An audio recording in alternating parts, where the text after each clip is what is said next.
I read this in the Element office in the West End. I was invited in to read it because it was highly confidential in a little room. I looked out onto a West End street and I read it very quickly because it's beautifully written and very lean, and I thought, wow, this is exciting.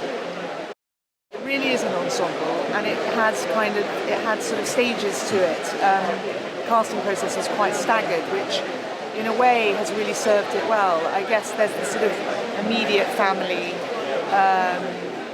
and the environment around Bella at home in London, where she's brought to kind of grow up, and then you move through these different locations.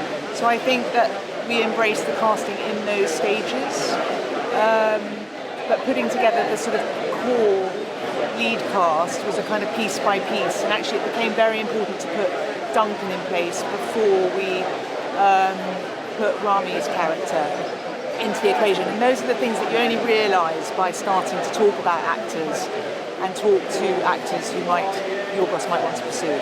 And then we enter into the sort of layers of the onion where we build the worlds and the textures and the landscapes, and that's always very explorative, like for example the Paris sequence and the detail, and making sure that that was kind of humorous but also served a purpose so that you felt the kind of sinister levels and layers. And then the sort of the ensemble, as you cleverly say, with Catherine, Vicky Pepperdine, and Chris Abbott, and Jared Carmichael, and Hannah Shagula. Really, Yorgos wanted to reach as far and wide as possible and be as original and fresh.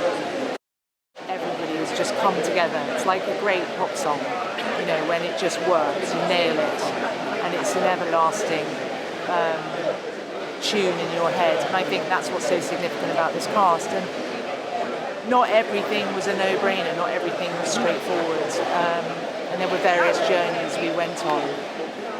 For example, Hannah Shagula's character was English in the beginning, then she was American, then she was Spanish, and then she became German. And also we were reaching out quite far and wide to grown-up actors at quite a challenging time. So I just think they're all marvellous.